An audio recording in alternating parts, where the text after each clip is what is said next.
저 몸이 너무 안 좋은데요. 어떻게 안 될까요? 아니, 지금은 비행 중인데 상비약은 본인이 준비하셨어야죠. 저도 이런 경우는 처음이에요. 살려주세요. 일단 금방 도착하니 참고 계세요. 저희도 어떻게 해드릴 수가 없네요. 한국 여행의 첫인상은 실제로 비행기를 타는 순간부터 결정된다고 합니다. 특히 한국의 승무원들이 보여주는 따뜻한 환대와 뛰어난 서비스는 여행의 시작을 더욱 빛나게 만드는데요. 하지만 의외로 승무원들의 불친절 때문에 여행을 망치는 경우도 있다고 합니다. 오늘 소개해드릴 사연은 비행기만 타면 불친절한 승무원들 때문에 승무원에 대한 편견까지 생겨버렸다는 영국 여성의 사연입니다. 그랬던 그녀는 아들 때문에 한국에 오게 되었다고 하는데요. 그렇게 한국 국적기를 이용하게 되면서 그녀는 입을 다물지 못할 정도로 충격을 받았다고 합니다. 과연 그녀에게는 무슨 일이 있었던 걸까요? 영국 여성의 사연입니다. 감동 퍼짐 여러분. 영상 시작 전 좋아요와 불우이웃을 위해 끝까지 시청 부탁드립니다. 안녕하세요. 영국 런던에 살고 있는 30대 여성 메리골드라고 합니다. 저는 조국을 사랑하고 영국인이라는 걸 자랑스럽게 생각합니다. 그런데 최근 제 나라가 싫어질 만큼 아주 불쾌한 일을 경험했어요.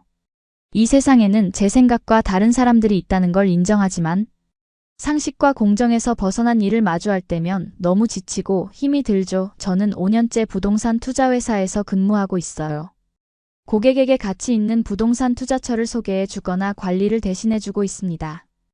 회사가 매년 성장하는 만큼 제가 맡은 업무도 많아졌고 저는 한 달에 몇 차례씩이나 비행기를 탈 만큼 출장이 잦았어요.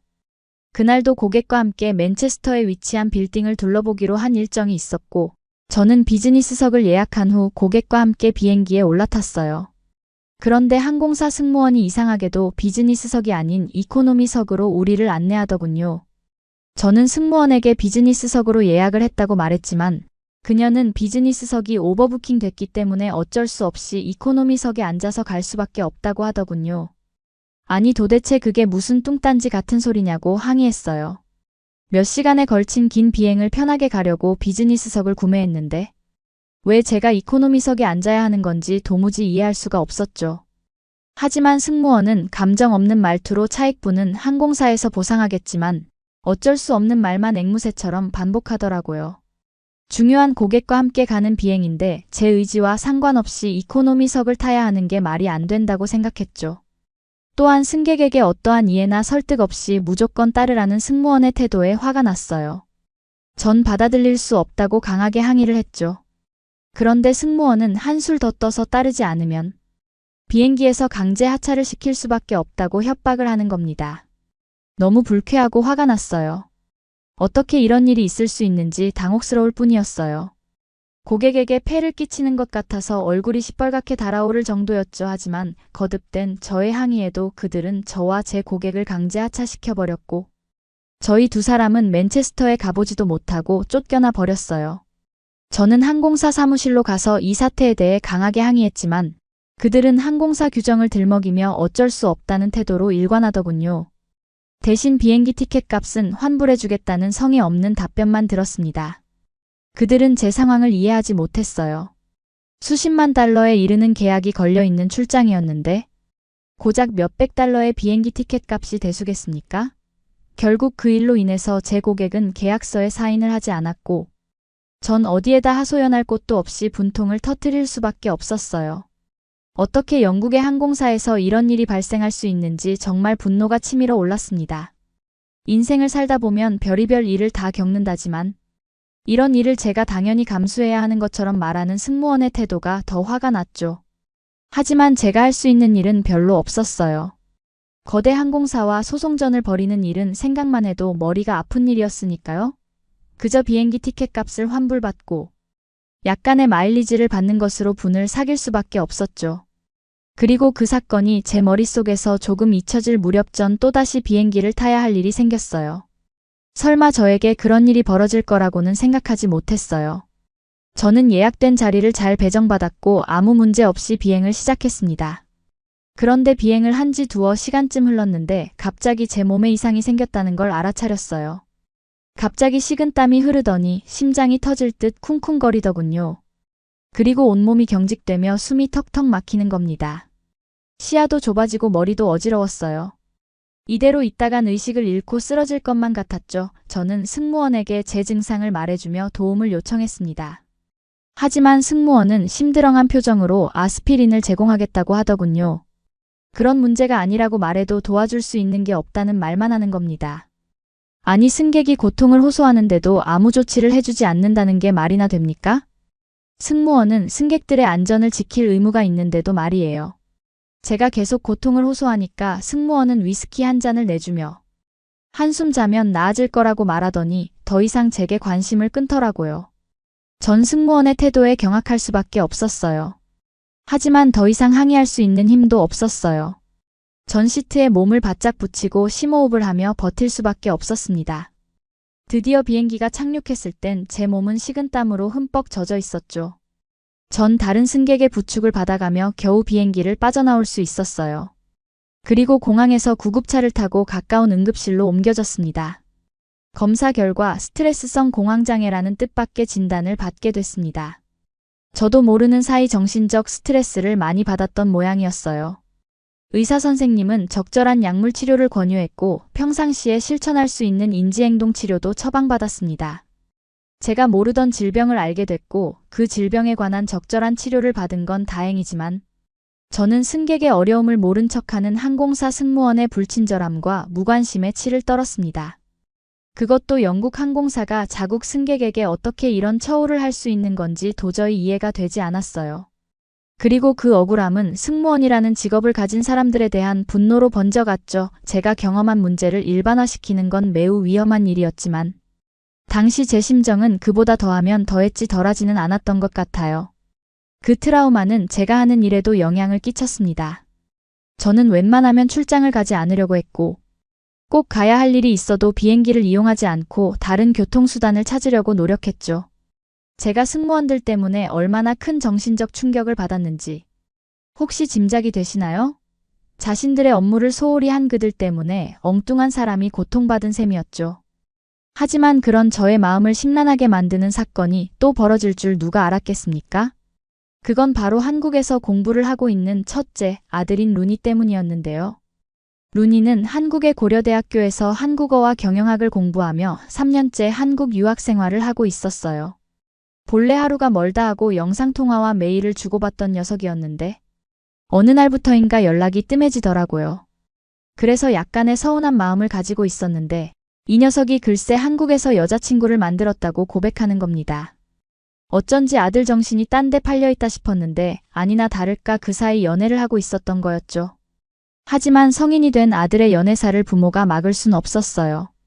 저는 루니에게 섭섭했던 속마음을 숨기고 여자친구가 생긴 걸 축하한다고 말했죠. 그리고 아들의 여자친구는 어떤 사람인지 물었어요. 그런데 여자친구 직업이 승무원이고 배려심이 깊은 사람이라는 아들의 대답에 저는 기함을 하고 말았습니다. 아니, 그 많고 많은 직업 중에 하필 승무원이라뇨. 승무원이라면 경기를 일으킬 만큼 싫었는데 말입니다. 전 아들에게 그 여자는 절대 안 된다고 소리쳤어요. 제 반응에 깜짝 놀란 아들이 왜 싫으냐고 물었고 전 승무원이라는 직업이 마음에 들지 않는다고 대답했어요. 당연히 아들에겐 억지 같은 핑계로 밖에 들리지 않았을 겁니다. 하지만 어쩌겠습니까? 그게 진짜 사실인걸요. 저는 루니에게 그 여자와 만나지 말고 차라리 영국에서 새로운 여자친구를 사귀라고 말했습니다. 그런 제 말을 아들이 곧이곧대로 들어먹을 리가 없었어요. 루니는 그런 저에게 크게 화를 냈고 감정이 격해진 저도 아들과 말싸움을 벌였어요. 아마 루니와 그렇게 싸운 건 처음이었을 겁니다. 그래도 어쩔 수가 없었어요. 제 소중한 아들의 연애 상대가 승무원이라는 게 너무나 싫었거든요. 저는 아들을 설득하기 위해 끊임없이 시도했어요. 그러나 루니는 제가 말도 안 되는 억지를 쓴다며 절대 헤어질 생각이 없다고 말하더군요. 그리고 그 여자와 꼭 결혼하겠다고 선언까지 하는 겁니다. 저는 심장이 내려앉는 듯한 기분을 느꼈어요. 제 아들 녀석이 허튼 소리를 하지 않는다는 건 누구보다도 엄마인 제가 잘 알고 있었죠. 남편은 불안해하는 제게 루니가 어련히 잘 알아서 행동하지 않겠냐며 태평한 소리를 하더군요. 이대로 뒀다가는 승무원 며느리를 들릴 판국인데 말입니다. 아들은 계속 제 말을 무시했고 전 도저히 참을 수가 없었어요. 그래서 아들에게 찾아가겠노라 일방적 통보를 한 후 무작정 한국행 비행기 티켓을 예매하곤 공항으로 향했습니다. 남편에겐 아무래도 타국에서 공부하느라 고생하는 아들을 돌봐줘야겠다는 핑계를 댔죠. 어지간하면 비행기를 타지 않으려던 제가 얼마나 급했으면 한국까지 가려고 했겠습니까? 그만큼 승무원 며느리는 절대 안 된다고 생각한 겁니다. 그런데 공항에 도착한 후 한국 국적기 카운터에 가서 미리 프린트한 티켓을 찾으려는데 도저히 찾지 못하겠는 겁니다. 제가 티켓을 찾지 못하고 허둥대자 한국인으로 보이는 지상직 승무원이 차분한 음성으로 도와주겠다고 하더라고요. 그리고 제 여권을 가지고 예약된 티켓을 친절하게 발권해 주더라고요. 그녀의 작은 친절 덕분에 전 혼란스러웠던 마음을 조금이나마 가라앉힐 수 있었어요. 그리고 수화물을 싣기 위해 수화물 무게를 쟀는데 허용 무게를 조금 초과한 게 아니겠습니까? 정신없이 이것저것을 캐리어에 우겨 넣다가 생긴 실수였죠. 저는 초과된 무게를 지불하기 위해 지갑을 열었어요. 그런데 또 그 친절한 승무원이 부드러운 미소를 보이며 이 정도는 괜찮다고 말하더군요. 그녀는 제게 즐거운 한국 여행이 되길 바란다면서 끝까지 친절한 미소를 보이더라고요. 승무원들은 불친절하고 딱딱하다는 편견을 가졌던 저에겐 그녀의 행동이 신선하게 느껴졌어요. 하지만 그녀는 지상에서 근무하는 지상직 승무원이니 그럴 수 있다고 짐작했죠. 많은 승객들을 상대하는 객실 승무원들에겐 세심한 친절 같은 건 기대하기 힘들다고 생각했어요. 전 긴장한 마음으로 비행기에 몸을 실었고 제가 예약한 자리에 앉아 비행을 기다렸습니다. 이내 비행기 엔진 소음이 터져나오며 비행기가 활주로 쪽으로 서서히 움직이기 시작하더라고요. 바로 그 순간 비행기 시트 위에서 얼음처럼 굳어버린 저는 갇힌 것처럼 답답함을 느꼈어요. 호흡이 턱하고 막히더니 심장이 불에 댄 것처럼 뛰기 시작했죠. 그리고 온몸이 떨리기 시작했습니다. 바퀴가 구르는 감각은 마치 제 안의 안정을 빼앗아가는 것 같았어요. 강한 엔진 소음은 고막을 찔렀고 몸 안의 모든 것을 뒤섞어 버렸죠. 창가 자리에 앉아 있으면서 밖을 내다보려고 했지만 시야가 좁아지고 숨쉬기가 어려웠습니다. 그 순간 저는 비행기를 탄 것을 크게 후회했어요. 10시간이 넘는 비행을 도저히 견딜 자신이 없었죠. 그런데 승무원이 제게 다가오더니 어디 불편한 데가 있냐고 묻더라고요. 제 얼굴에 식은땀을 손수 닦아주더니 불편한 점을 말해달라며 먼저 도움의 손길을 내미는 겁니다. 저는 승무원에게 제가 공황장애를 앓고 있다고 고백했어요. 하지만 얼마 후면 괜찮아질 거라고 거짓말을 했습니다. 혹시나 비행기에서 내리라는 말을 할까봐 걱정이 들었기 때문이에요. 승무원은 제게 이륙할 때까지만 잠시 참아달라는 말을 하더군요. 그리고 난 후에 자신이 제 문제를 해결해 주겠다는 겁니다. 저는 그녀의 친절한 음성에 조금 안심을 했고 비행기가 이륙할 때까지 눈을 질끈 감고 있었어요. 그리고 그 승무원은 제게 좀 더 편안한 곳으로 자리를 옮겨주겠다고 제안하더군요. 저는 그녀의 안내에 따라 좌석을 옮기게 됐는데 그 자리는 흔히 퍼스트 클래스라고 부르는 가장 높은 등급의 좌석이더라고요. 승무원은 제게 마음의 병은 보통 근심이나 스트레스에서 오는 거라고 조언하며 가벼운 영화나 음악을 듣는 걸 추천하더군요. 그리고 자신이 저를 특별히 지켜볼 테지만 혹시 원하는 게 있다면 언제든 자신을 부르라고 하더라고요. 저는 그녀의 친절에 크게 감동했어요. 그 한국인 승무원은 제게 좌석을 크게 업그레이드해 준 것도 모자라 비행 내내 신경을 써주었죠. 제가 숙면을 취하고 있는지 혹시 불안 증세를 겪고 있는지 음식을 잘 먹고 있는지 하나부터 10까지 세심하게 돌봐주었죠. 그런 그녀 덕분에 전 안정을 되찾을 수 있었고 무사히 비행을 마칠 수 있었어요.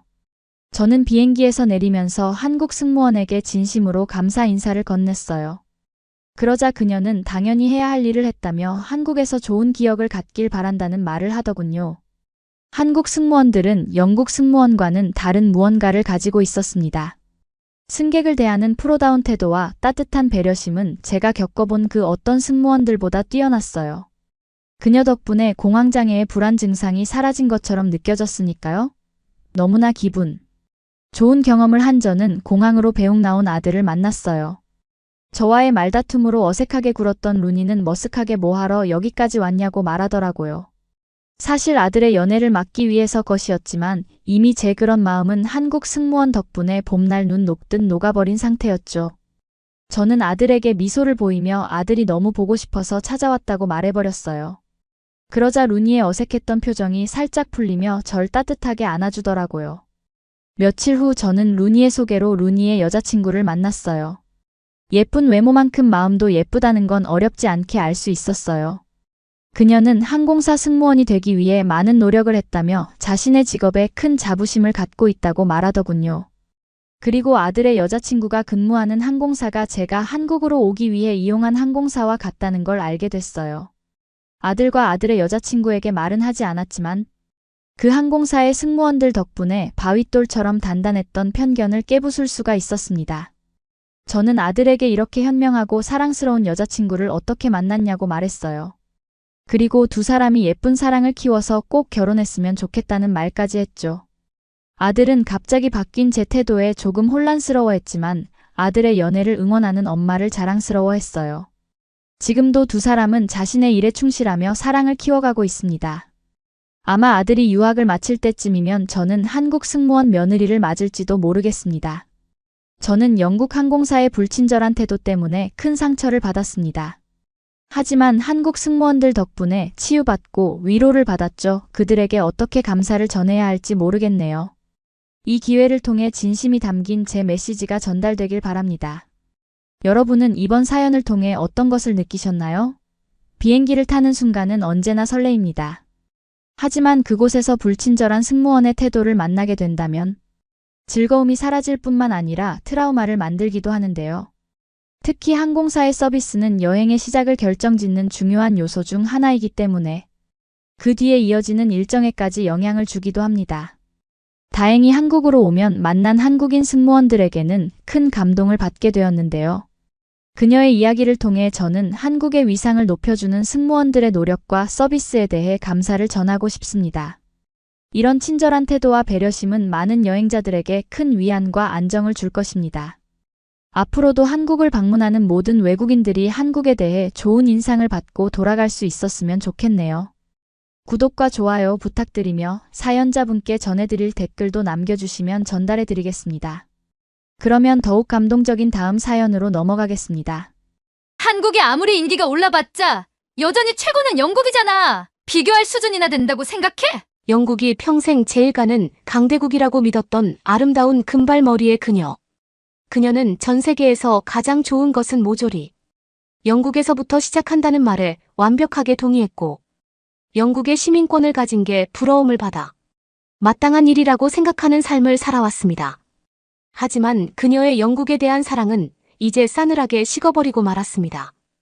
유명한 고급 백화점 명품 매장에 간 날, 그녀는 다시 살아나오지 못할지도 모르겠다는 끔찍한 공포를 경험했습니다. 게다가 그 바로 직전엔 친한 친구까지 영국 때문에 잃게 되었다고 하는데요. 이 모든 건 다 영국에 사는 것 때문이라며 한순간도 더는 영국에 머물기 싫다는 말을 남긴 채 그녀는 더 이상 영국 시민이고 싶지 않다며 나라 국적을 바꾸기로 결심을 하고 말았습니다. 그녀가 유일하게 가고 싶어하고 지독하게 갖고 싶은 국적은 바로 한국이라고 하는데요. 도대체 어떤 일이 그녀에게 일어났길래 국적까지 버릴 정도로 분노를 참지 못하는 걸까요? 과연 그녀는 한국에 잘 도착했을까요? 오늘의 사연 바로 함께 들어보도록 하겠습니다. 안녕하세요. 루비루라고 해요. 반가워요. 제가 사는 런던은 지금 역대 최악의 날들을 보내고 있어요.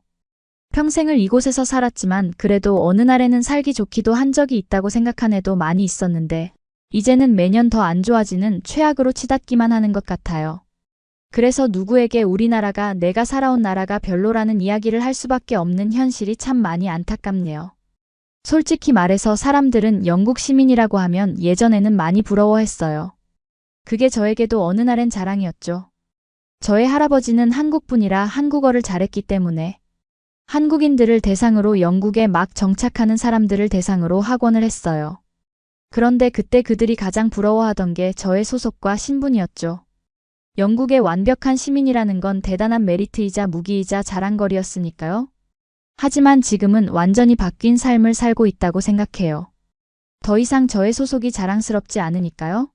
이렇게 말하는 지금도 참 씁쓸하네요. 영국의 시민권은 영국에서 태어나거나 영국 시민권자 또는 영주권자, 자녀라는 특정 조건을 만족한 사람만 합법적으로 가질 수 있어요. 이민을 온다고 털컥 가질 수는 없죠. 시민권을 취득하는 과정은 아마 전 세계에서 가장 엄격하고 복잡하다고 할 수 있을 것 같아요. 여러 단계를 거쳐야 하죠. 영국에서 태어난 사람들은 출생과 동시에 자동으로 영국 시민권을 얻게 되죠. 이건 뭐 출생지 원칙에 따라 누구든 그럴 거예요. 그러면 대부분 부모의 국적이나 그 비자의 상태와 관계없이 영국 내에서 출생하면 바로 영국 시민권을 부여받아요. 그렇기 때문에 영국에서 아이를 낳으려고 하는 사람들이 정말 과거에는 우후죽순 일어났던 문제였잖아요. 아이를 낳기만 하면 그 아이는 바로 영국 시민이 될 수 있으니 가장 간단한 방법이었죠. 그런데 이것도 이젠 엄격한 규정과 법률들이 생기면서 어려운 문제가 되면서 각종 불법 방식들도 생기기 시작했어요. 우선 영국 시민권자의 자녀들은 부모 중 한 명이라도 영국 시민권자이기만 해도 영국이 아니라 외부에서 태어났다고 해도 시민권을 취득할 수 있어요. 영주권자의 자녀가 영국 내에서 태어나는 경우에도 자동으로 시민권을 얻죠. 본론에 대한 제 고민과 사건을 말하기 전에 헷갈리실 수 있으니까 영국의 시민권과 영주권의 차이에 대해 먼저 설명해 드리고 제 이야기를 마저 할게요. 이 차이에 대해 잘 모르시는 분들도 많으시더라고요. 어쩌면 당연하겠죠. 본인의 나라 일이 아니면 잘 모르잖아요. 게다가 영국은 다문화 국가이기 때문에 좀 더 특별하고 좀 더 엄격한 기준을 갖고 있긴 해서 미리 알아두시면 언젠가 도움되실지도 몰라요. 영국 영주권과 시민권의 차이는 우선 권리나 책임으로 크게 그 차이점을 가지고 있는데요. 영국 영주권자는 소위 말해 그린카드 소지자라고 불려요. 여권 자체가 영국 여권이 아니죠. 본인 출신 국가의 여권을 가지고서 그린카드도 함께 소지해야 해요. 영주권자가 되면 영국에 합법적으로 거주하면서 일을 할 수 있는 권리를 가지게 되지만 비시민으로 분류됩니다. 아직은 시민이 아니라는 의미를 주게 되는 거죠. 아직 시민이 아니기 때문에 영주권자는 유효한 그린카드가 본인의 원국 여권과 함께 있어야만 국외로 나갔다가 발행 시 영국 재입국이 가능해져요. 영주권자는 여행을 할 때 항상 유효한 원국 여권과 그린카드를 동시에 지니고 다녀야 하는데 만약 그린카드가 없을 경우 재입국에 문제가 생길 수 있어요. 그리고 영주권자는 가까운 가족 구성원인 배우자 혹은 미성년자인 자녀 같은 경우에 영국으로 초청할 수 있는 권리도 주어져요. 하지만 일정 기간 동안 장기간 여행으로 영국을 떠나 있게 되면 영주권을 잃을 수도 있다는 게 시민권과 다른 차이예요. 거기다가 영주권자는 영국의 선거에 투표하거나 공직에 출마를 할 수는 없어요. 비시민이기 때문이에요. 아마 이게 큰 권리 차이라고 할 수 있죠. 투표권이 생각보다 더 큰 걸 의미하고 있으니까요. 반면 영국 시민권을 가진 저 같은 경우를 말씀드리자면 영국의 완전한 법적 구성원이라 할 수 있는데요. 모든 권리와 책임을 가지고 있어요. 거주에 대해 영국 어디든 제한이 없고 영국 국내 국외를 어디든 자유롭게 어떤 기관이든 이용할 수 있죠. 오래 있는 것과 관계없이 시민권을 잃지 않아요. 그리고 영국 여권을 사용해 여행할 수 있죠. 시민권자의 내 경우에는 배우자나 자녀, 부모, 형제자매 등 더 넓은 범위의 가족 구성원들을 영국으로 초청할 권리도 주어지고 이들은 이민 절차에서 우선순위를 부여받기도 하죠. 하지만 가장 큰 차이는 앞서 말했던 것과 같이 영국의 모든 선거에서 투표할 수 있고 공직에도 출마할 수 있는 권리가 있어요. 즉 모든 걸 요약하게 되면 여권의 유무가 다르고 장기간 외국에서 체류를 할 수 있느냐와 선거권, 투표권의 차이라고 할 수 있죠. 그래서 많은 사람들이 1차로는 영주권을 얻고자 하고 그 다음으로는 시민권을 얻고 싶어 하는 목표를 두게 되어 당연히 영주권인 그린카드를 취득한 사람만이 시민권을 취득할 수 있겠지만 대부분의 경우 영주권을 취득하려면 가족이 결합하거나 고용 난민 또는 망명 신청 등 몇 가지의 경우로 취득할 수 있어요. 최소 5년은 영주권자로 영국에서 거주해야 하고 영국 시민권자랑 결혼한 경우라면 3년으로 단축되기도 하죠. 이에 대한 조건을 충족했으면 시민권 신청서라는 걸 제출할 수 있어요. 신청을 하게 되면 면접이나 시민권 시험 등을 보고 신청서 승인을 기다리죠. 여기에는 영국 역사 시험이나 영어 시험 등이 있고 이민국 관리자와의 면접도 진행해서 최종적으로 평가를 해야 해요. 특이한 게 시민권 시험이 최종 단계가 되면 신청자는 시민권 선서식에 참석하여 영국의 충성을 맹세하고 공식적으로 영국 시민권을 취득하게 되죠. 하지만 문제가 생기기 시작했습니다. 이민 정책에서는 심각하게 엄격해지면서 영국으로의 이민을 제한하고 불법적 이민이라고 판단이 들거나 혹은 그런 경우에 엄격한 조치를 취하면서 많은 사람들이 실제로 본인의 나라로 돌아가게 된 일도 있었고 많은 이민자들이 불안에 떨어야 했죠. 그때 저에게 영국인으로 산다는 게 부럽다는 말을 그렇게 하곤 했죠.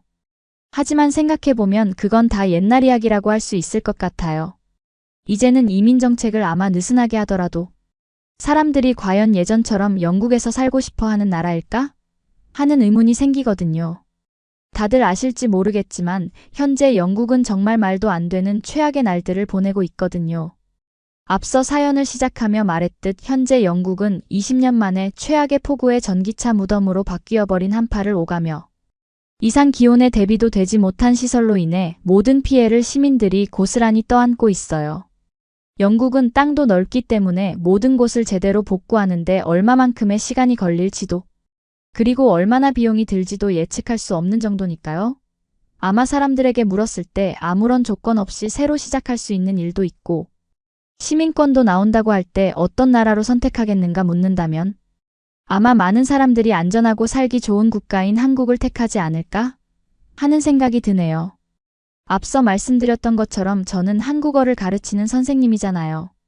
그리고 어릴 때부터 한국에 대해 들어왔던 것도 있고 한국 사람들과 많은 교류가 있다 보니 한국에 대해 누구보다 잘 알고 있다고 할 수 있어서 그곳이 얼마나 살기 좋은 나라인지 정도는 알고 있으니까요. 처음에 학원을 할 때만 해도 즐겁고 재미있었어요. 나날이 버는 수익이 두둑했기 때문에 재정적으로도 여유로웠죠. 제가 이 일을 한 데는 아버지가 하셨던 일을 그냥 물려받은 거였어요. 저도 어릴 적부터 아버지의 학원을 이어받아 운영하는 것을 당연하게 생각하고 불만이 없었죠. 왜냐하면 그때는 한국에서 영국으로 한창 넘어오는 시기였기 때문에 이 일이 끊기지 않고 수강생이 넘쳐나곤 했거든요. 그런데 그랬던 과거에 비해 지금은 너무도 초라해진 전혀 다른 모습을 가지고 있어요. 오죽하면 그래도 세 층이나 사용했던 우리 학원은 규모까지 줄여 지금은 다른 건물로 이동해 한 층만 사용하고 있으니까요.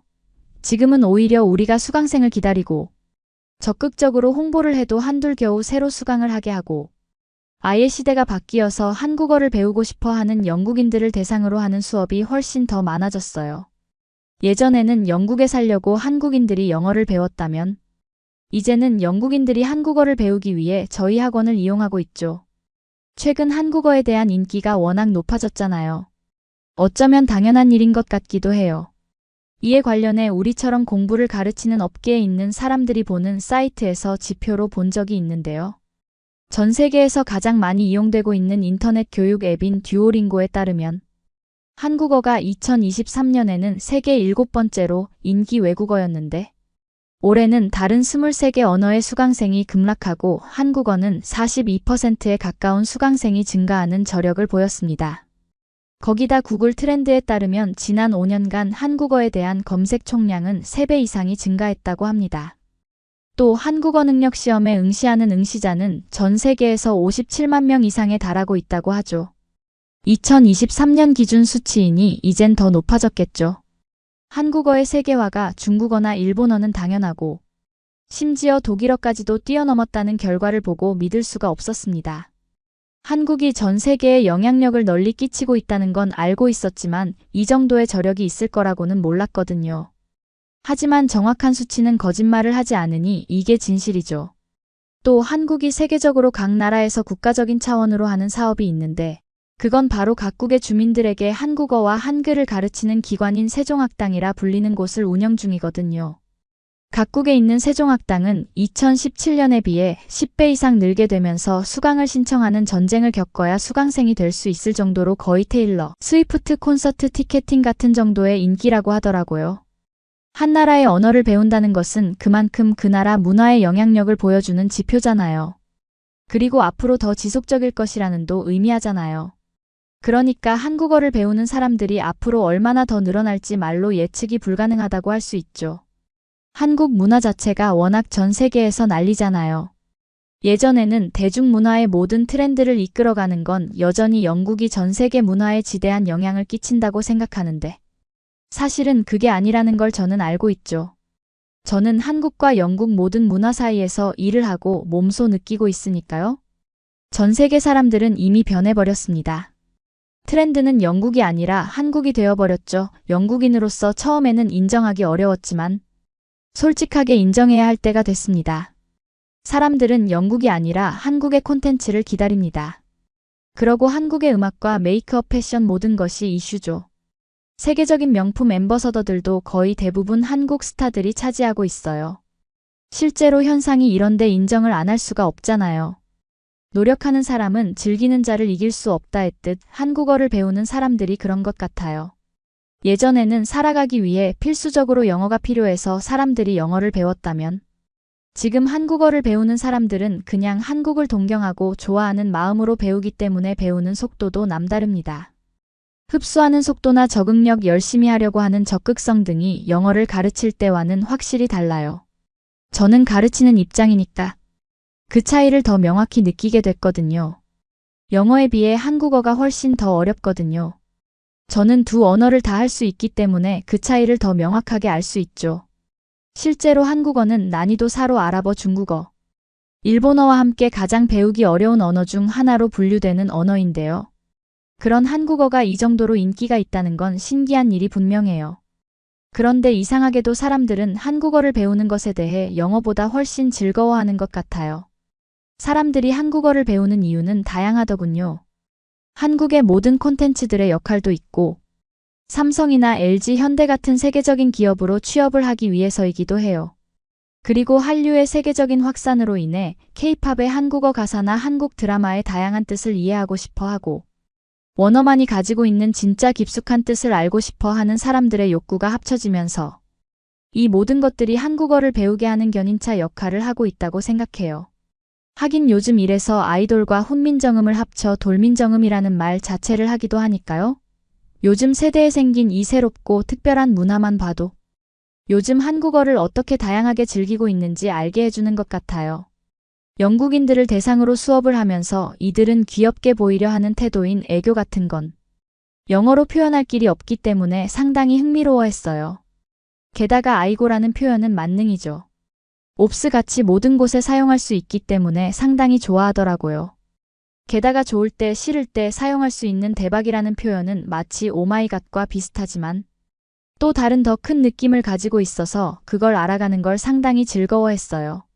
우리나라뿐만 아니라 이젠 전 세계 많은 사람들에게 한국어를 배우고 한국어로 소통하는 것이 이제 하나의 문화이자 놀이처럼 자리매김한 것 같아요. 한국에 대한 관심은 날로 커지고 있고 전 세계 사람들이 좋아하는 한국 스타가 있는 것, 먹는 것, 말하는 것, 잘한 곳에 대한 모든 것들은 많은 사람들에게 큰 관심사가 된 거죠. 그리고 요즘 아주 젊은 세대의 문화로는 그들끼리 한국어를 번역 없이 한국어 발음 그대로 사용하기 때문에 그들의 문화 방식을 모르면 대화가 잘 안 될 정도라고 하네요.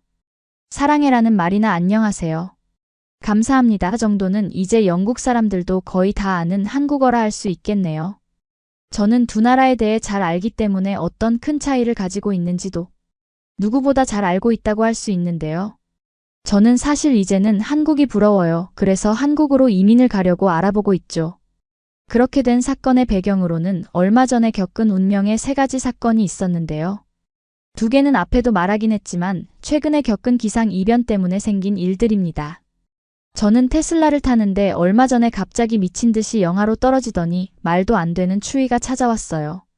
그러더니 갑자기 모든 곳이 마치 전기차 무덤처럼 변해버렸죠. 영국은 차가 없으면 거의 이동을 못한다고 봐도 과언이 아닌데 1시간을 넘게 기다려도 충전을 할 수 있는 곳조차 찾기 힘들었어요. 방전이 된 차에 충전이 필요했는데 충전기마저 작동을 제대로 하지 않고 있었거든요. 자가용이 필수인 나라에서 많은 사람들에게 상용화된 전기차의 배터리 효율도 최악에다가 충전 성능까지 떨어지고 게다가 추위를 극복해내는 기술도 없다니 정말 큰 실망감과 불편함을 겪을 수밖에 없었습니다. 그때는 제가 정말 아플 때였는데 약국을 갈 수도 어딘가를 가서 그 일을 해결할 수도 없어서 고립되어 죽는다면 이런 기분일까? 싶을 정도로 무섭고 외롭고 막막했습니다. 전 세계 강대국이자 선진국이라 자랑하는 영국의 현재가 이거라니 하는 생각이 들면서 허무하더라고요. 겨우 몸은 나아지고 그 시기도 지나갔지만 그때 느꼈던 고립과 공포는 잊지 못할 것 같아요. 그 다음에 겪은 사건은 이 이야기를 해도 될지 모르겠지만 정말 슬픈 일이 있었어요. 그건 바로 기상이변으로 인해 사랑하는 친구까지 폭우로 잃게 되었다는 일이에요. 얼마 전에는 영국 서부에 겨울폭우가 닥쳤어요. 기록적인 강수량이었는데 30년 만에 가장 많은 비가 내린 거라고 하더군요. 도로는 침수되고 산사태가 일어나고 물난리가 나면서 아비규환이 펼쳐졌습니다. 이 겨울 물폭탄으로 런던 시내가 물에 잠겼고 차들은 모두 고립이 됐고 캘리포니아 일대에선 86만 가구의 전기가 끊겼습니다. 기차역 안에도 물이 들어 차 시민들도 이곳을 찾은 관광객들은 갑작스러운 물난리에 발이 묶여 움직일 수 없는 상태가 됐죠. 너나 할 것 없이 모두가 힘든 상황이었어요. 산에서 쏟아져 내린 토사물들은 주택이나 차량을 덮쳐버렸고 그때는 정말 생각하고 싶지도 않았어요. 그땐 누구를 도와줄 틈도 없이 가족들을 데리고 한시라도 빨리 안전한 곳으로 가야 했지만 안전한 곳이 없었죠. 갈 방법도 딱히 없었고 어떻게 해야 할지 비상 매뉴얼도 딱히 존재하지 않았어요. 그러다 쌓인 토사물들로 인해 커다란 나무들이 연이어 쓰러지면서 거기에 깔려 많은 사람들이 목숨을 잃었는데요. 그 사람들 중에는 저와 아주 절친한 고등학교 짝꿍인 저의 친구가 안타까운 목숨을 잃는 사고가 났죠. 그렇게 저는 그날 이후로 다시는 그 친구와 웃으며 이야기하고 볼 수 없게 되고 말았습니다. 자연재해야 사람의 힘으로 어떻게 할 수 없다는 걸 잘 알고 있지만 이런 자연재해가 있을 때마다 대책도 인프라도 마땅히 없고 복구 계획도 이렇다 할 해결책을 제시하지 못하는 나라에 대해 적잖이 실망스러웠어요.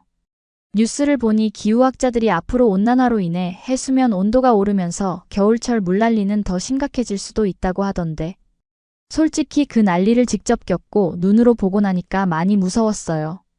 그 다음은 이것 말해도 믿지 못하실 일입니다. 그건 바로 제가 엄마의 선물을 사기 위해 백화점을 갔을 때 겪었던 지금도 쓰면서 손가락이 떨릴 정도의 트라우마를 갖게 한 일인데요.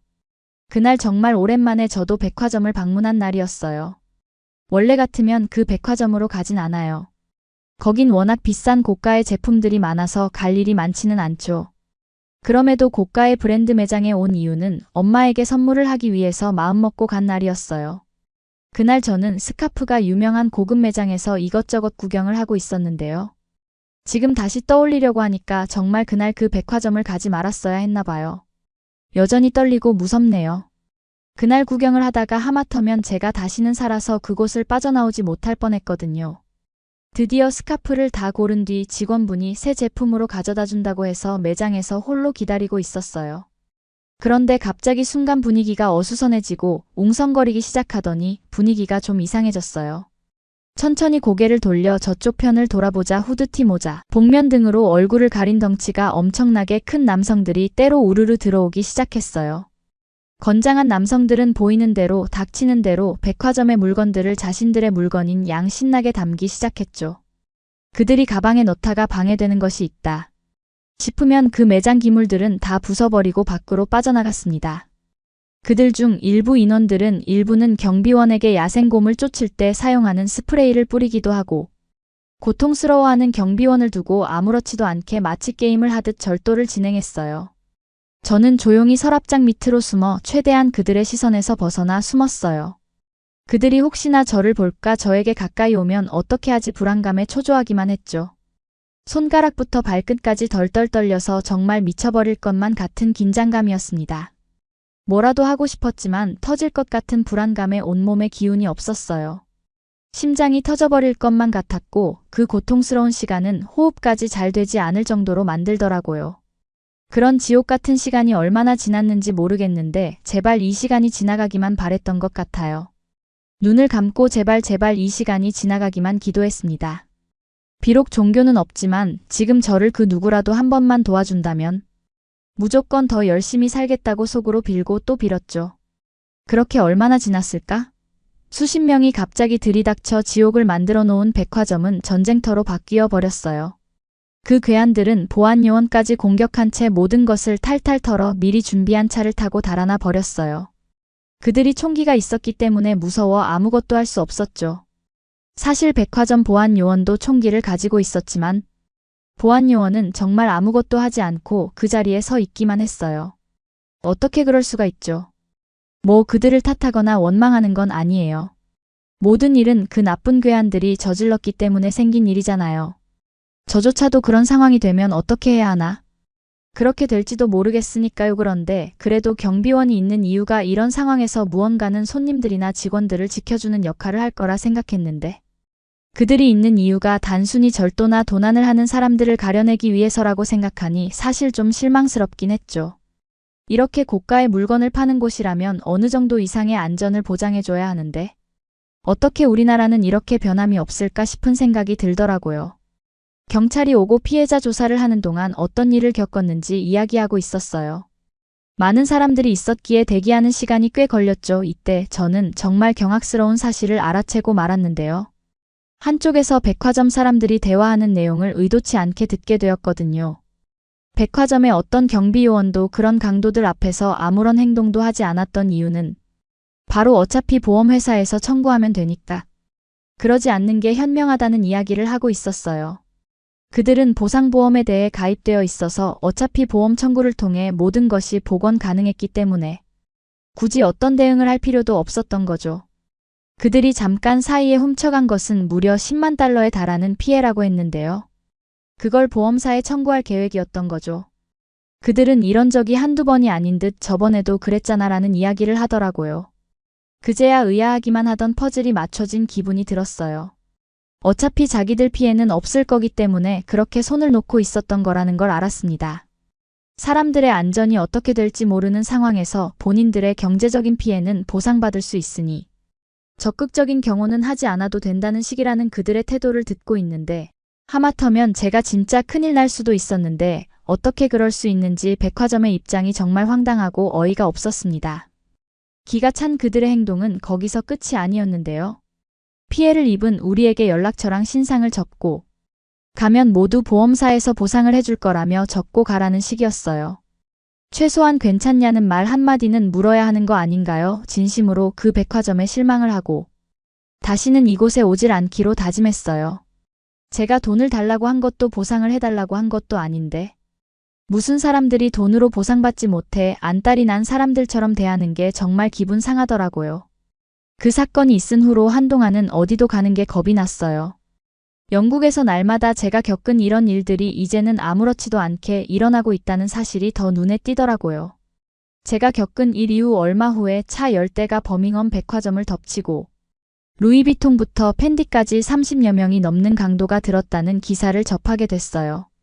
월러크릭에 있는 고급 백화점에 난입해서 직원들을 때리고 물건들을 훔친 그 일은 제가 겪은 일과 거의 똑같은 모습이라 또 트라우마처럼 생각나고 온몸이 떨려보더라고요.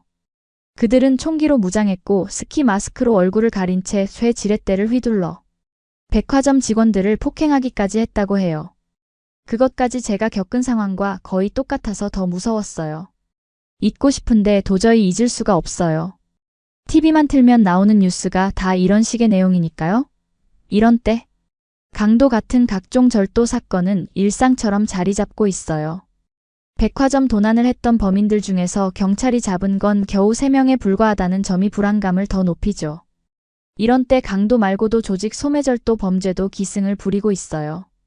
2023년 한 해 200건이 넘는 큰 절도가 발생했으니 작은 사건까지 포함하면 하루에 한 번꼴 혹은 그 이상으로 발생하고 있는 셈입니다.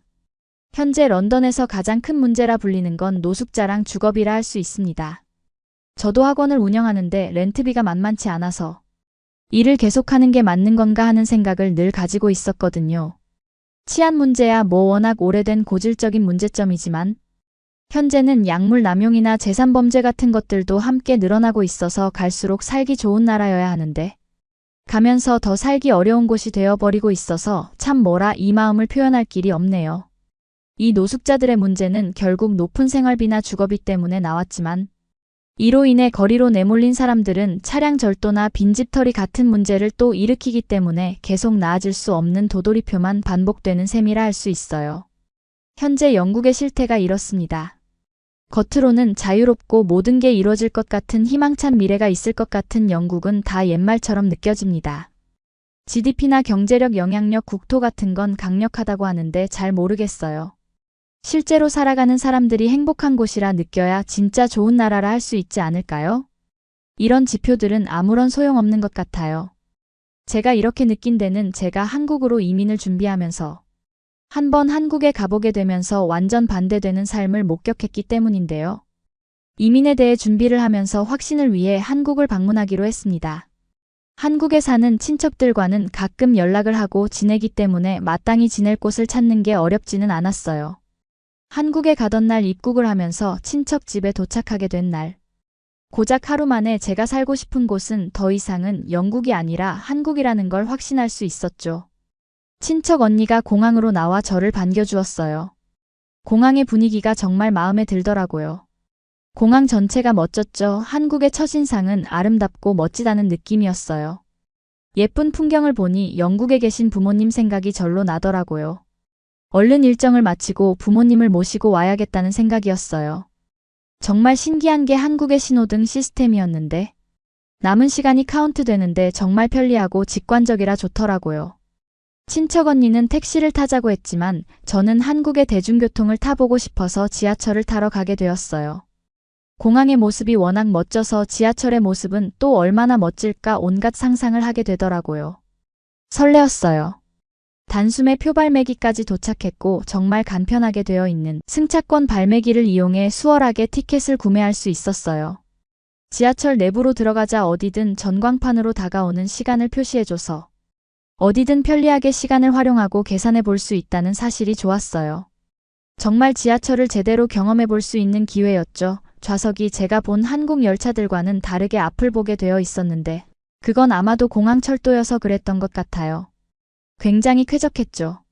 한국의 대중교통 시스템은 정말 놀라웠어요. 언니는 연신 감탄하는 저를 보더니 한국은 지하철뿐 아니라 산에서도 휴대폰 통신이 될 정도로 장소에 제약이 없기 때문에 편리함은 한국 사람들에겐 생활 같은 거라고 하더군요. 그 말이 왜 그렇게 멋지게 느껴졌는지 모르겠어요. 한국에 사는 언니는 한국에 대한 상당한 자부심도 자신도 있어 보였으니까요. 영국에 대해 좋냐고 물어보면 사실 어느 정도 사람들의 환상이 있으니까. 그렇게 좋지 않은데도 좋은 척하며 이야기했던 순간들이 있었거든요. 그런데 그런 저와 언니의 태도는 전혀 달랐죠. 지하철에서 내려 수많은 인파를 지나 언니가 사는 역인 서울역에 도착하게 됐는데요. 공항에서 이곳에 올 때까지 단 한 번도 불편하거나 불쾌한 상황을 마주한 적이 없다는 사실을 깨달았습니다. 한국에도 분명 노숙자가 있는 문제가 있을 텐데 어떻게 거리들이 하나같이 이렇게 깨끗하고 안전한지 의문이 들었어요. 약에 취한 사람도 도난 사건도 위협을 하는 문제도 전혀 없었죠. 최신식 호텔만큼 깨끗한 대중교통 안에 있는 모든 사람들은 하나같이 깔끔했고 평온한 표정이었습니다. 배도 고프고 날이 어둑해지고 있어서 저는 발걸음을 재촉하기 시작했는데요. 영국은 어둑해지면 모든 노숙자들이 거리로 나와 더 위험해지는 상황이거든요. 서울역도 그럴 거라 생각했지만 전혀 제 생각과는 달랐어요. 드디어 저는 서울 한복판의 허브라고 불리는 서울역의 밖으로 나가게 되었습니다. 서울역 지상과 가까워질수록 차가운 바람이 느껴지더라고요. 런던에 비해 더 서늘한 느낌이었죠. 혹시 몰라 긴 팔을 가져온데 다행이라는 생각이 들었죠. 그렇게 서울역 밖으로 나간 저는 믿을 수 없어 몸이 멈춰 서고 말았습니다. 서울역 광장 지상에서 나가본 경치는 정말 최고였어요. 시야에 확 들어오는 서울의 밤은 정말 눈부신 아름다움이었어요. 서울역에 나가자마자 보이는 건물은 조명이 계속해서 바뀌고 있었죠. 초현실적인 느낌이 들었어요. 공기도 뉴욕보다 훨씬 깨끗한 것 같았어요. 냄새도 전혀 나지 않았고요. 상쾌한 밤 공기를 맡으며 기분 좋게 서울의 야경도 감상하며 언니네 집으로 가 잠을 청했죠. 그날 쉽게 잠이 오질 않았어요. 도저히 한국에 온 게 믿기지가 않을 만큼 좋았으니까요.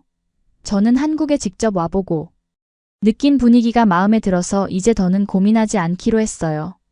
저뿐 아니라 사실 영국에 사는 사람들은 갈수록 더 이상 영국에 살고 싶지 않다고 하는 사람들이 점점 늘어나고 있어요. 한 설문조사를 진행했을 때 영국에 더는 살고 싶지 않고 이사를 진지하게 고민 중이라는 사람들이 수만 명에 달했습니다. 저만 그런 게 아니라 정말 많은 사람들이 더는 영국의 범죄나 치안, 악화에 시달리고 싶지 않다는 걸 보여주는 마음이 다 수치로 나타나고 있었으니까요. 한국에 있는 동안 한국에 오게 되면 살기 위한 집을 몇 군데 먼저 보러 다녔습니다. 먼저 저 혼자 한국에서 살고 추후에 부모님까지 모시고 올 계획이었어요. 사전에 여러 가지 후보지를 뒀는데도 너무 많은 후보지를 둬서 걱정이 앞섰어요. 그런데 하루 안에 그 후보지들을 볼 수 있도록 한국 부동산 관계자분은 그렇게 조절해 주시더라고요. 제가 느꼈을 때 한국의 부동산 서비스는 정말 상당히 효율적이고 배려심이 돋보였어요. 게다가 한국에 집을 보러 갈 때 부동산에서 추천해준 집들은 아무래도 여자 혼자 머무는 집이라면 안전을 가장 중요하게 우선순위로 둬야 한다며 안전하면서 합리적인 곳들을 추천해 주더라고요. 한국의 집값 가격은 좀 비싸긴 했어요. 솔직히 그 돈이면 더 넓은 영국의 집에서 살 수 있죠. 물론 뉴욕 같은 곳과는 다른 문제지만요. 뉴욕은 방 한 칸에 말도 안 되는 곳의 시설의 가격이 납득하지 않으니까요. 한국의 집값은 상당히 높은 편이었지만 그 안에 저는 치안과 저를 지켜주는 복지에 대한 비용까지 포함되어 있다고 생각해보면 괜찮다고 생각해요. 그렇게 해서라도 마음 놓고 영국보다 안심하고 살 수 있다면 당연히 지불할 수 있었죠. 그것도 흔쾌히 말이죠. 아마 저 말고도 대부분의 영국 사람들은 저와 같은 말을 할걸요. 그 정도로 다들 안전에 대해 상당히 목말라 있는 상태거든요. 저는 비자 문제만 해결되면 곧 한국에 가서 살 수 있어요. 학원도 정리했고 한국에서 그간 해보지 않았던 전혀 새로운 것을 해보고 싶어요. 한국은 저에겐 뭐든지 해보고 싶게 하는 모험심을 마구 불러일으키는 곳이거든요. 무엇보다 한국은 영국에 비해서 너무나도 안전하기 때문에 여기서는 오로지 저만 생각해 볼 수 있을 것 같아요. 우리나라의 속담에 전에 가지지 못했던 것을 원한다면 가보지 않았던 곳을 가라는 말이 있거든요. 지금 저는 완벽히 그런 삶을 실천 중이라고 생각해요. 저 한국에서 잘 지내갈 수 있겠죠? 여러분은 어떻게 보셨나요? 응원과 격려의 한마디씩을 댓글로 남겨주시기 바랍니다. 사연자분들에게 전달해 드리겠습니다. 실제 사연 제보를 받고 있습니다. 채택되신 분께는 작은 선물도 보내드리고 있습니다. 저희의 사연이 여러분의 하루에 작은 힘이 될 수 있었으면 좋겠습니다. 감동적인 사연을 주변 분들과 이야기 나눠보세요. 더욱더 좋은 영상으로 다시 찾아뵙겠습니다.